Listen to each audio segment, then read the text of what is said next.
اللهم صل وسلم دائما ابدا على حبيبك خير الخلق كلهم اعوذ بالله من الشیطان الرجیم بسم اللہ الرحمن الرحیم۔ یہ جو پیچھے آ گیا تھا نا کہ یہودیوں نے کہا، انہوں نے کہا یعنی یہودیوں اور عیسائیوں نے کہ کوئی نہیں جنت میں جائے گا مگر جو یہودی ہوگا یا عیسائی ہوگا۔ اس کا یہ مطلب نہیں کہ وہ آپس میں متحد ہیں اور متفق ہیں اور وہ کہتے ہیں کہ یا تو تم چلے جاؤ گے یا ہم چلے جائیں گے۔ نہیں نہیں، ایمان والوں کے مقابلے میں دونوں متحد، اور جب آپس میں بات ہوتی ہے تو یہودیوں سے پوچھو عیسائی کیسے، کہتے کچھ بھی نہیں، وہ تو ہیں جہنمی، اور عیسائیوں سے پوچھو یہودی کیسے، کہتے وہ تو کسی کھاتے کے نہیں۔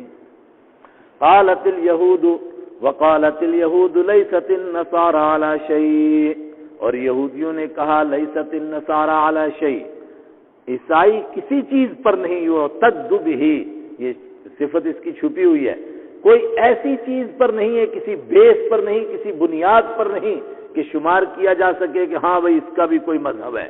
یہودیوں نے کہا کہ عیسائیوں کی کوئی بیس نہیں، کوئی بنیاد نہیں، بے بنیاد قسم کے۔ ویسے اب تو ساری دنیا ہی بے بنیاد بن رہی ہے، نہیں ذہن میں آیا؟ بھئی جو دین کے اوپر صحیح طریقے سے عمل کرے اس کو کیا کہتے ہیں؟ یہ بنیاد پرست ہے، یہ بنیاد پر کھڑا ہے۔ تو حضرت آپ کیا ہیں؟ کہتے ہیں میں تو بے بنیاد ہوں، میری کوئی بیس ہی نہیں، میری کوئی بنیاد ہی نہیں، میں ویسے ہی ہوا میں لٹکا ہوا ہوں۔ یہودیوں نے کہا کہ عیسائیوں کی کوئی بنیاد نہیں، یہ کسی چیز پر نہیں۔ وقالت النصارى، عیسائیوں سے پوچھا آپ بتائیے، انہوں نے کہا کہ عیسائیوں نے کہا، نصارہ نے کہا لیست الیہود علی شیء، یہودی کسی چیز پر نہیں۔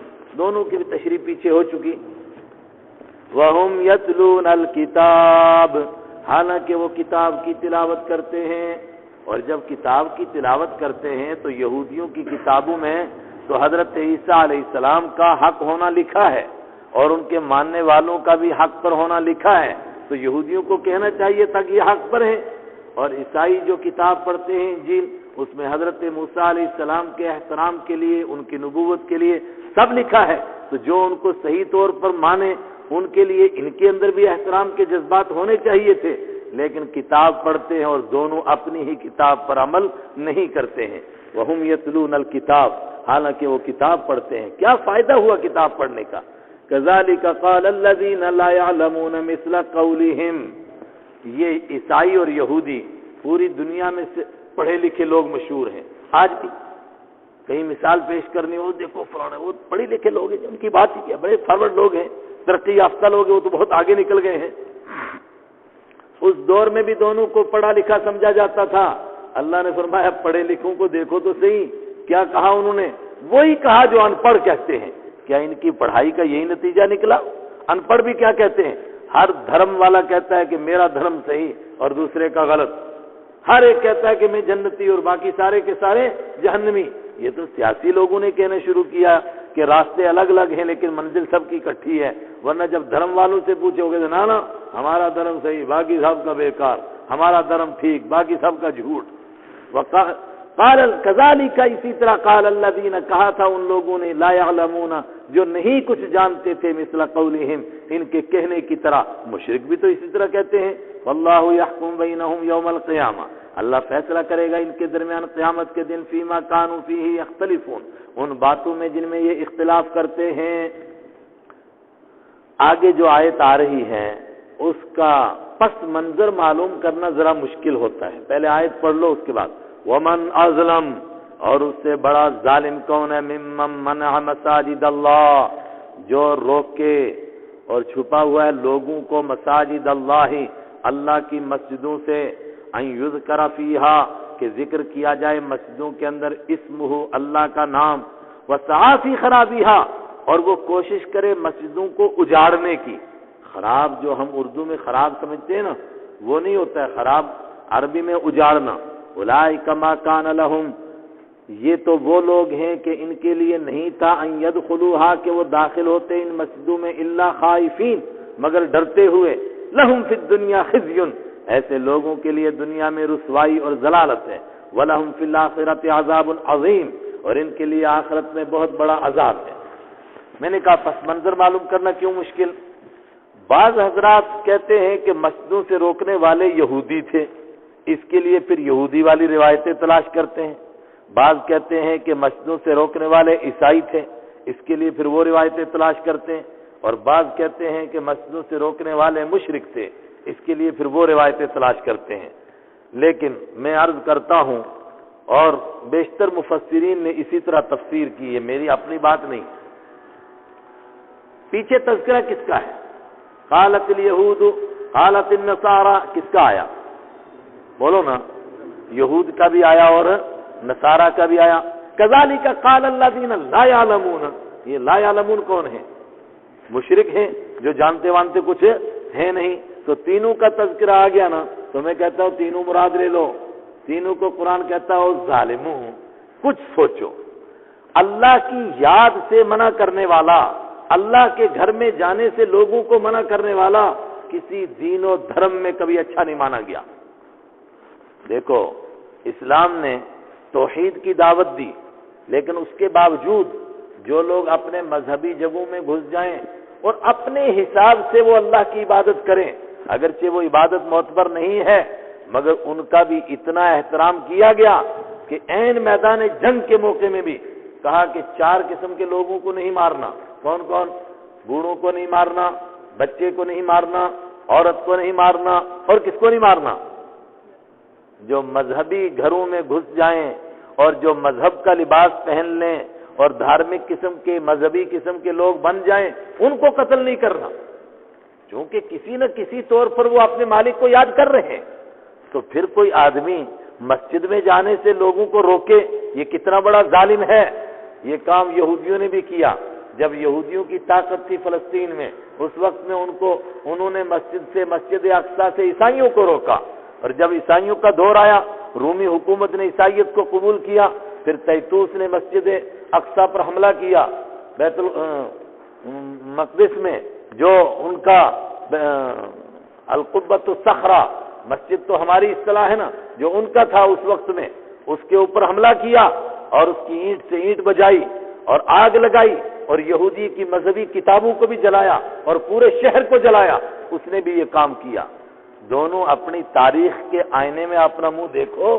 یہودیوں، تم نے بھی لوگوں کو اللہ کے گھر سے روکا، عیسائیوں تم نے بھی روکا، اور تیسرے رہے مشرک، انہوں نے کیا کام کیا تھا؟ مکہ کی زمین تنگ کی اور صحابہ کو اللہ کا گھر چھوڑنے پر مجبور کیا، اور 6 سال میں جب اللہ کے نبی صلی اللہ علیہ وسلم صرف عمرہ کے لیے تشریف لائے صلح حدیبیہ کے موقع پر، حالانکہ مکہ کے مشرکوں کا اپنا قانون یہ تھا کہ اگر باپ کو قتل کرنے والا بھی عمرہ کرنے کے لیے آئے تو اس کو مسجد حرام سے روکا نہیں جائے گا، مگر انہوں نے اللہ کے رسول کو بھی روکا اور صحابہ کو بھی روکا مسجد حرم جانے سے۔ سب نے یہ کام کیا۔ قرآن پاک کہتا ہے اللہ کے دین کو چھوڑ کر سارے ظالم ہیں، اللہ کے گھر سے لوگوں کو روک رہے ہیں۔ اور فقہا نے لکھا کہ کوئی بھی ایسا کام کرنا جس سے لوگ تنگ ہو کر کے اللہ کا گھر چھوڑنے لگیں، وہ سب اس ظلم میں شریک ہو جائیں گے۔ چنانچہ بعض حضرات نے لکھا کہ وہ لوگ جو مسجدوں میں زور زور سے ذکر کرتے ہیں اور لوگ تنگ ہو کر کے بھاگتے ہیں، وہ بھی اس میں شامل ہیں۔ آپ کہیں گے کہ زور سے ذکر کرنے سے لوگ تنگ کیا ہو؟ ایک آدمی نماز پڑھ رہا ہے اور دوسرا پاس میں زور زور سے چیخ رہا ہے، چلا رہا ہے، تو نماز پڑھنے والا تنگ نہیں ہوگا؟ وہ تلاش کرے گا مجھے وہ مسجد ملے کہ جس میں شور نہ مچتا ہو۔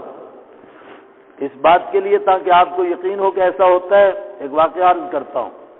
پیچھے 1990 سے 95 تک حالات خراب تھے نا ادھر، تو جتنے سیاسی لوگ تھے سب ہمارے ہاں رہتے تھے جموں میں آ کر کے۔ تو ایک ہمارے سیاسی آدمی، نام لینا مناسب نہیں، تو بیچارے بہت زور زور سے ذکر کرتے تھے جمعہ کے دن۔ تو ہمارے محترم صاحب قاری صاحب سے کہنے لگے جمعہ کے بعد، کہنے لگے قاری صاحب دعا کرو نا حالات اچھے ہو جائیں تو ہم واپس اپنے گھروں میں جائیں وادی میں۔ تو قاری صاحب جلے بھنے ہوئے تھے۔ قاری صاحب نے کہا اگر میری دعا سے تم واپس جاتے ہو، میں کہتا ہوں خدا تمہیں ابھی دفع کرے، جب سے تم آئے ہو میری نماز کا مزہ ہی جاتا رہا۔ قاری صاحب کو عادت ہے لمبی نماز پڑھنے کی، سورہ کہف پڑھتے، وہ سنتوں میں کہتے تو اتنے چیختا ہے چلاتا ہے میرے سے نماز ہی نہیں پڑھی جاتی ہے۔ معلوم ہوا کہ یہ بھی مسجدوں کو خراب کرنے اور مسجدوں کو اجاڑنے کا طریقہ ہے کہ مسجدوں میں ایسا شور مچایا جائے کہ مخلص نمازی تنگ ہو کر کے مسجد کو چھوڑیں۔ یہ تو ایسے لوگ تھے کہ ان کے لیے جائز نہیں تھا کہ یہ اللہ کے گھر میں داخل ہوتے، اس لیے کہ پاپی تھے۔ پاپی اللہ کے گھر میں کیوں جائے؟ الا خائفین مگر ڈرتے ہوئے کہ ہم بڑے گنہگار لوگ ہیں، کہیں خدا کا قہر نہ نازل ہو جائے، ڈرتے ڈرتے جاتے۔ وَلَهُمْ فِي الدُّنْيَا خِزْيٌ، اب ایسے لوگوں کے لیے، اور اب تینوں آگے، مشرک بھی، یہودی بھی، عیسائی بھی، ان کے لیے دنیا میں خزی، رسوائی ہے۔ وَلَهُمْ فِي الْآخِرَةِ عَذَابٌ عَظِيمٌ، اور ان کے لیے آخرت میں بہت بڑا عذاب ہے۔ وَلِلَّهِ الْمَشْرِقُ وَالْمَغْرِبُ، اور مشرق اور مغرب سب اللہ کے لیے ہے۔ بات سے بات نکلتی ہے، یہودیوں اور عیسائیوں اور مشرکوں تینوں کو کہا کہ تم اللہ کے گھر سے لوگوں کو روکتے ہو، تو انہوں نے الٹا اعتراض کرنا شروع کیا۔ انہوں نے کہا واہ، تم آئے بڑے اللہ کا گھر کا احترام کرنے والے، کبھی کعبہ کی طرف منہ کر لیتے ہو، کبھی بیت المقدس کی طرف منہ کر لیتے ہو، تمہارا تو کوئی رخ ہی نہیں ہے۔ جب تک تم مکہ میں تھے تو بیت اللہ کی طرف منہ کر کے نماز پڑھتے تھے، اور جب مدینہ آئے تو بیت المقدس کی طرف رخ کر لیا، اور پھر 17 مہینے کے بعد ادھر رخ کر لیا، صبح کہیں شام کہیں، یہ کیا تمہارا طریقہ ہے؟ مسلمانوں پر اعتراض کرنے لگے۔ قرآن پاک نے اس کے جواب تدریجاً دیے۔ ایک جواب یہاں دیا جا رہا ہے، تھوڑا سا جواب دیا، ہلایا، بات چھوڑ دی۔ اس کے بعد جب دوسرا پارہ شروع ہوگا وہاں پر تفصیلی جواب آئے گا۔ ایسا کب ہوا تھا وہ وہیں آئے گا انشاءاللہ، کہ پہلے کیا ہوا کہ بیت اللہ شریف کعبہ قبلہ تھا، یعنی مکہ المکرمہ میں مسجد حرام کے اندر جو بیت اللہ ہے، اور اس کے بعد کون ہو گیا؟ مسجد اقصی، اور اس کے بعد پھر حکم ہو گیا کہ دوبارہ کعبہ شریف۔ ایسا کیوں ہوا، کب ہوا، آگے آ رہا ہے تفصیل۔ وَلِلَّهِ الْمَشْرِقُ وَالْمَغْرِبُ، اور اللہ ہی کے لیے مشرق اور مغرب ہے۔ مشرق بھی اللہ کا، مغرب بھی اللہ کا، شمال بھی اللہ کا، جنوب بھی اللہ کا۔ جب اللہ کا ہے تو ہمیں مشرق اور مغرب سے کچھ لینا دینا نہیں، ہم تو اللہ کے حکم کو مانتے ہیں۔ وہ کہتا ہے مشرق کی طرف منہ کرو، ہم ادھر کر لیتے ہیں، وہ کہتا ہے مغرب کی طرف حکم کرو، ہم ادھر کرتے ہیں، اور ایک ہی وقت میں وہ کئی دفعہ کہے ادھر کرو ہم ادھر کریں گے، وہ کہے ادھر کرو ہم ادھر کریں گے، ہم تو اللہ کا حکم مانتے ہیں۔ فَإِنَّمَا تُوَلُّوا فَثَمَّ وَجْهُ اللَّهِ، تو جہاں کہیں تولو تم رخ کرو گے اپنا، فَثَمَّ وَجْهُ اللَّهِ، وہیں پر اللہ کا چہرہ ہے، یعنی اللہ کی رضا تم کو نصیب ہو جائے گی۔ اللہ کے حکم سے جدھر بھی رخ کرے گا انسان، اللہ کی رضا نصیب ہوگی، اور اگر اپنی مرضی سے رخ کرے گا تو جدھر مرضی کرتا رہے تو اللہ کی رضا ایسے آدمی کو نصیب نہیں ہوگی۔ ان اللہ واسع علیم، بے شک اللہ تعالی وسیع ہے، علیم جاننے والا ہے۔ وسیع کا کیا معنی ہے؟ اللہ تعالیٰ بہت وسعت والا ہے، یعنی بڑے فضل والا ہے۔ علیم سب کچھ جاننے والا ہے، اس کو معلوم ہے کس کو کب کیا حکم دینا ہے۔ جدھر تم رخ کرو گے ادھر اللہ کی خوشنودی ہے۔ بعض حضرات نے اس کا یوں بھی ترجمہ کیا کہ یہودی کہنے لگے کہ تم تو ایک مسجد حرام کی طرف، بیت اللہ کی طرف رخ کرتے ہو، تو پھر ایک کا رخ ادھر اور ایک کا رخ ادھر اور ایک کا رخ ادھر اور ایک کا رخ ادھر، تو یہ تو ایک سائڈ رخ نہیں ہوئے، یہ الگ الگ ہو گئے۔ فرمایا کعبہ کی طرف جدھر سے رخ کرو گے اللہ کے حکم سے کر رہے ہو، اس لیے فَثَمَّ وَجْهُ اللَّهِ، وہیں پر اللہ کی خوشنودی ہے۔ خیر یہ تو الگ الگ تفسیریں ہیں، لیکن جہالت کی بھی ایک تفسیر ہے۔ ہم لوگ جہاز میں تھے، تو جب جہاز سعودی سے واپس آتا ہے تو قبلہ اس کی پچھلی طرف رہتا ہے، آگے تو قبلہ نہیں ہوتا ہے۔ تو ایک آدمی ادھر نماز پڑھنے لگ گئے، میں نے خود ان کو کہا کہ بڑے میاں قبلہ ادھر ہے، تو انہوں نے فوراً یہ آیت پڑھی للہ المشرق والمغرب فإنما تولوا فثم وجہ اللہ، ارے جدھر رخ کرو ادھر ہی قبلہ ہوتا ہے، یہ تو تم مولویوں نے نکالا ہے۔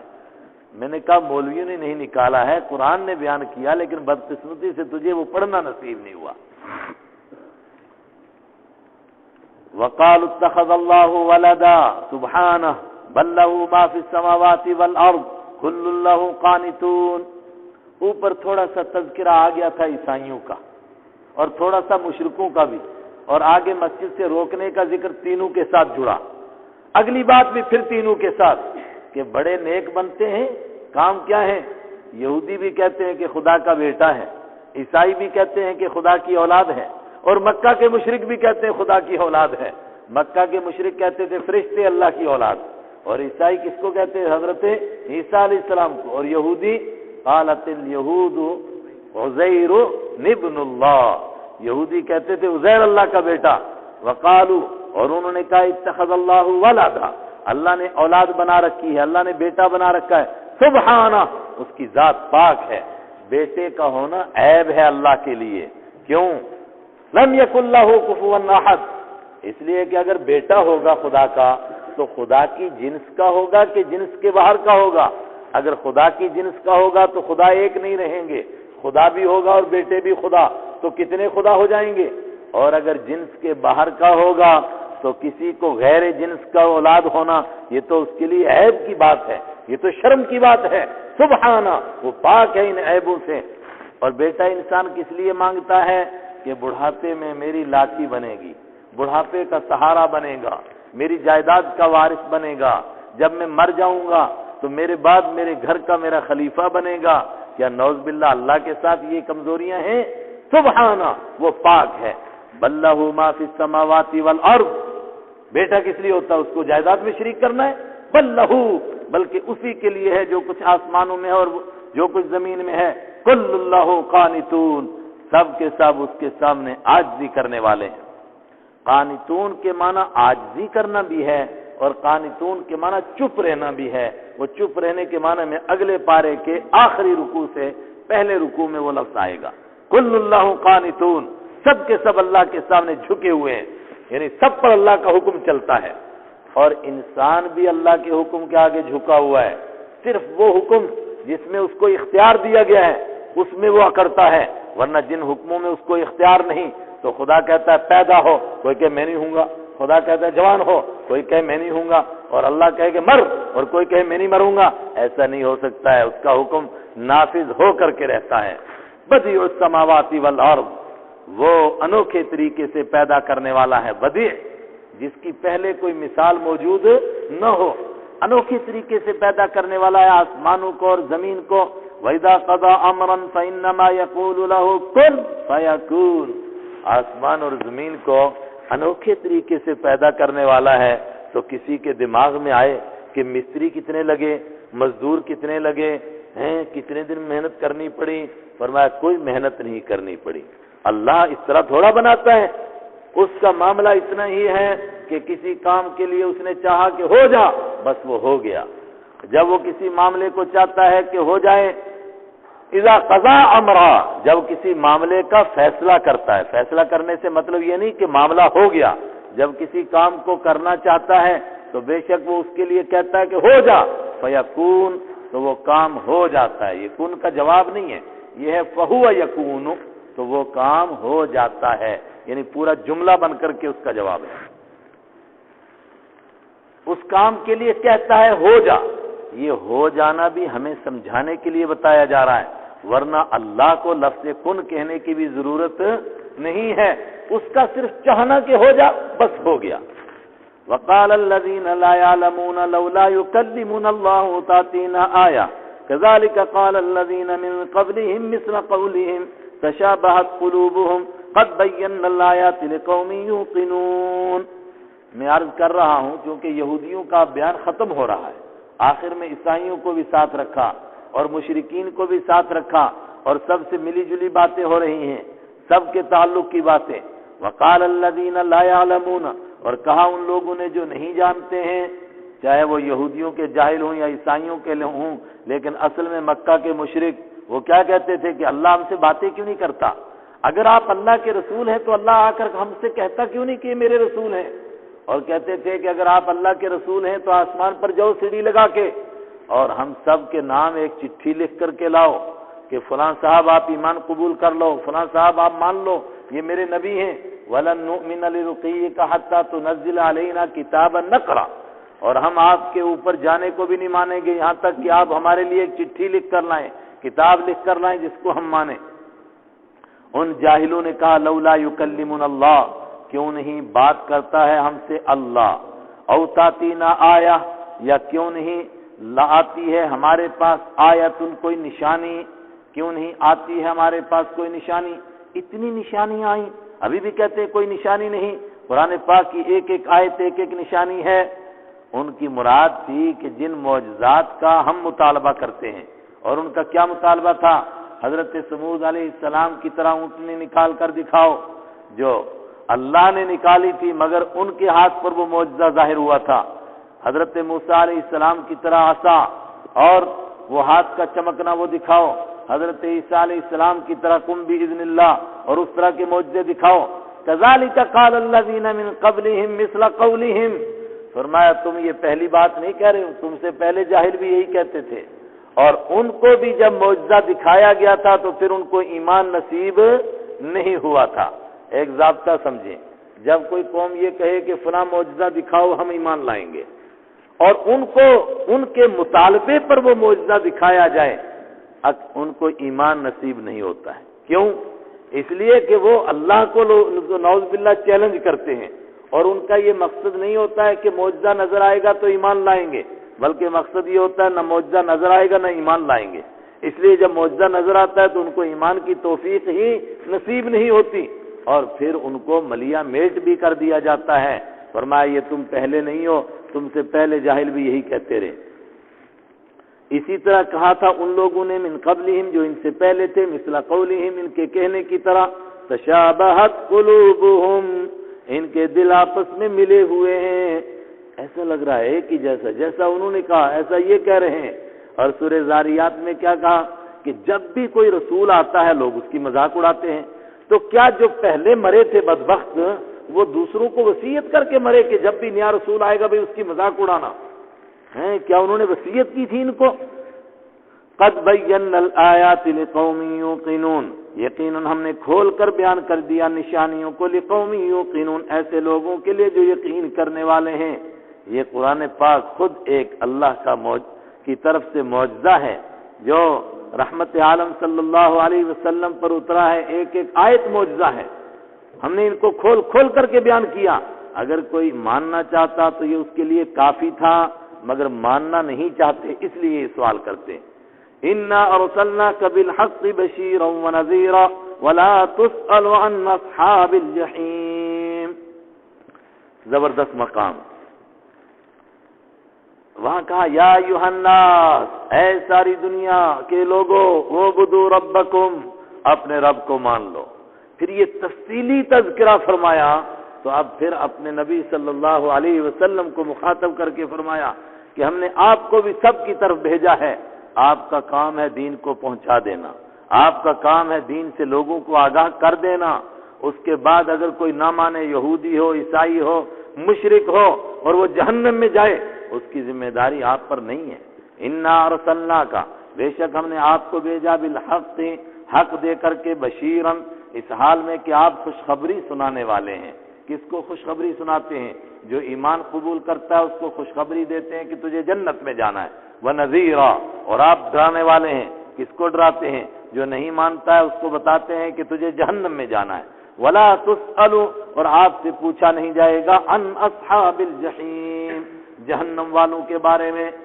آپ نے دین پہنچا دیا، اب کوئی نہ مانے اور جہنم میں جائے، اس کی ذمہ داری آپ پر نہیں ہے، آپ اتنا اس کے لیے پریشان نہ ہوں۔ اور یہودی اور عیسائی اس طرح کے مطالبے کرتے ہیں کہ یہ کام کرو تو ہم مان لیں گے، یہ کام کرو تو ہم مان لیں گے، یہ کام کرو تو ہم مان لیں گے۔ قرآن پاک نے پیشن گوئی کی کہ یہ ماننا نہیں چاہتے ہیں، اور رحمت عالم صلی اللہ علیہ وسلم کے اخلاق سے کائنات کی ہر چیز متاثر ہوتی ہے، مگر یہودی اور عیسائی ایسی بدبخت قوم ہے کہ یہ آپ سے بھی متاثر نہیں ہوتے ہیں۔ وَلَن تَرْضَىٰ، اور ہرگز راضی نہیں ہوں گے، عن کا آپ سے، الیہود، یہودی، وَلَن نَصَارَىٰ، اور نہ عیسائی، حَتَّىٰ تَتَّبِعَ مِلَّتَهُمْ، یہاں تک کہ آپ ان کے مذہب کی پیروی کرنے لگ جائیں۔ یہ تو اس چکر میں ہے کہ آپ کو اپنے راستے پر چلائیں۔ دیکھیے قرآن پاک اللہ اپنے نبی کو مخاطب کر رہا ہے۔ کیا حضور کے لیے ممکن ہے کہ حضور ایسا کریں؟ آپ کو سنا کر کے امت کو سنایا جا رہا ہے کہ یہودی اور عیسائیوں کی جب یہ خواہش ہے کہ تمہارے نبی کو اپنے طریقے پر چلائیں، تو تمہارے لیے ان کے کیسے جذبات ہوں گے؟ ضرور وہ یہی کوشش کر رہے ہوں گے کہ کسی طریقے سے کلمہ پڑھنے والے ہمارے راستے پر چل پڑیں۔ حتیٰ تتبع ملتہم، یہاں تک کہ تم پیروی کرو ان کے مذہب کی۔ قل ان ھدی اللہ ھو الھدی، آپ کہہ دیجئے بے شک اللہ کی ہدایت ھو الھدی، وہی ہدایت ہے جس کو اللہ ہدایت کہے۔ اور اللہ کہہ رہا ہے ذالک الکتاب لا ریب فیہ ھدی للمتقین، یہ ہے ہدایت، جو اللہ کی ہدایت ہے وہی ہدایت ہے، جس کو اللہ ہدایت دے وہی ہدایت والا ہے۔ وَلَئِنِ اتَّبَعْتَ أَهْوَاءَهُمْ بَعْدَ الَّذِي جَاءَكَ مِنَ الْعِلْمِ، اور اگر آپ پیروی کریں گے ان لوگوں کی خواہشات کی، بعد اس کے بعد الذی جاءک، اس کے بعد کہ آ چکا آپ کے پاس، کیا آ چکا؟ من العلم، علم میں سے آپ کے پاس وحی آ چکی، آپ کے پاس اللہ کے احکام آ چکے، آپ کے پاس قرآن آ چکا، قرآن کے ذریعے سے علم آ چکا، اس کے بعد اگر کوئی یہودیوں اور عیسائیوں کے پیچھے چلے گا، ما لک من اللہ من ولی ولا نصیر، آپ کے لیے بھی نہیں ہوگا اللہ کے مقابلے میں، من کا معنی مقابلہ کیجئے تو بات واضح ہوگی، اللہ کے مقابلے میں آپ کے لیے نہیں ہوگا کوئی من ولی، کام بنانے والا، ولا نصیر، اور نہ کوئی مدد کرنے والا۔ نعوذ باللہ، اللہ کے نبی صلی اللہ علیہ وسلم ایسا کر سکتے ہیں؟ نہیں کر سکتے۔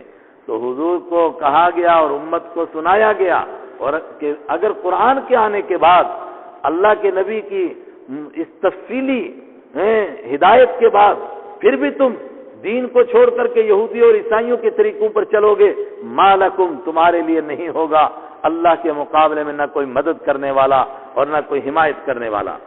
من ولی اور نصیر کا معنی بتا دیا، ولی کے معنی زبانی حمایت کرنا اور نصیر کے معنی عملی طور پر مدد کرنا۔ آسان ترجمہ کر لیتے ہیں، کام بنانے والا اور مدد کرنے والا۔ الذین آتیناہم الکتاب یتلونہ حق تلاوتہ اولئک یؤمنون بہ۔ یہودیوں اور عیسائیوں کی اتنی برائیاں بیان ہوئی پیچھے، لیکن قرآن پاک کا یہ کمال ہے کہ کسی قوم کے اندر اگر لاکھ برائیاں ہوں اور ایک اچھائی ہو، اس اچھائی کو الگ نکالتا ہے۔ آگے آ رہا ہے سورہ آل عمران میں، یہودیوں کی خوب برائیاں بیان ہوئی تو نہیں، سورہ نساء میں کیا کہا؟ لیسوا سواء من اہل الکتاب، نہیں، اسی میں سورہ آل عمران میں سارے یہودی اور عیسائی برابر نہیں بھائی، سب کو ایک لاٹھی سے مت ہانگو، کچھ اچھے لوگ بھی ہیں۔ ایمان کس کو نصیب ہوتا ہے؟ فرمایا جو تورات اور انجیل کو اس طرح پڑھے گا جس طرح پڑھنے کا حق ہے، تلاش کرے گا کہ اس کے اندر کس کس کام کے لیے حکم دیا گیا ہے، اس میں اس کو ملے گا کہ آخری پیغمبر پر ایمان لانے کا بھی حکم دیا گیا ہے۔ جو یہودی اور عیسائی تورات اور انجیل کو اس ڈھنگ سے پڑھے گا ہدایت کو طلب کرنے کے لیے، ضرور بالضرور وہ اس دین کو بھی مانے گا۔ مانتے کون نہیں؟ فرمایا جو ان کتابوں کو دین سمجھنے کے لیے پڑھتے ہی نہیں ہیں، صرف تفریح کے طور پر اور صرف کچھ پیسے کمانے کے لیے اور صرف دوسروں پر اعتراضات کرنے کے لیے، اور کوئی مقصد زندگی نہیں۔ الذین آتیناہم الکتاب، وہ لوگ جن کو ہم نے کتاب دی، یتلونہ حق تلاوتہ، وہ تلاوت کرتے ہیں کتاب کی جیسے کہ تلاوت کرنے کا حق ہے۔ ایک ضابطہ مفسرین پیش کرتے ہیں کہ قرآن پاک اہل کتاب کو کبھی کہتا ہے کہ جن کو کتاب دی گئی، اور کبھی کہتا ہے کہ جن کو ہم نے کتاب دی۔ کیا یہ دو قسم کے لوگ ہیں؟ اکثر مفسرین کہتے ہیں کہ جب قرآن کہتا ہے کہ جن کو دی گئی، اس سے وہ نافرمان مراد ہوتے ہیں کہ جن کو دی گئی تھی مگر انہوں نے مانی نہیں، اور جب کہتا ہے کہ جن کو ہم نے دی، اس سے وہ لوگ مراد ہوتے ہیں جو صحیح طور پر کتاب پر عمل کرتے ہیں، کتاب کو سمجھنے کی کوشش کرتے ہیں اور اس کے تقاضوں پر عمل کرتے ہیں۔ یہاں کہا کہ جن کو ہم نے کتاب دی تھی، گویا یہ صحیح لوگ تھے، وہ کتاب کی تلاوت کرتے ہیں جیسا کہ تلاوت کرنے کا حق ہے، اور یہ یہودیوں میں عبداللہ ابن سلام ہیں، اور عیسائیوں میں وہ جن کو عدی ابن حاتم رضی اللہ عنہما، ان کے جیسے لوگ جن کو اللہ نے ایمان نصیب کیا، اولئک یؤمنون بہ، وہ اس کے اوپر بھی ایمان لاتے ہیں اور آج بھی لا رہے ہیں۔ وَمَن يَكْفُرْ بِهِ فَأُولَئِكَ هُمُ الْخَاسِرُونَ، اور آخری بات کہ جو بھی اس قرآن کا انکار کرے گا، اس دین کا انکار کرے گا، فَأُولَئِكَ هُمُ الْخَاسِرُونَ، وہی لوگ نقصان میں پڑنے والے ہیں۔ صدق اللہ مولانا العظیم۔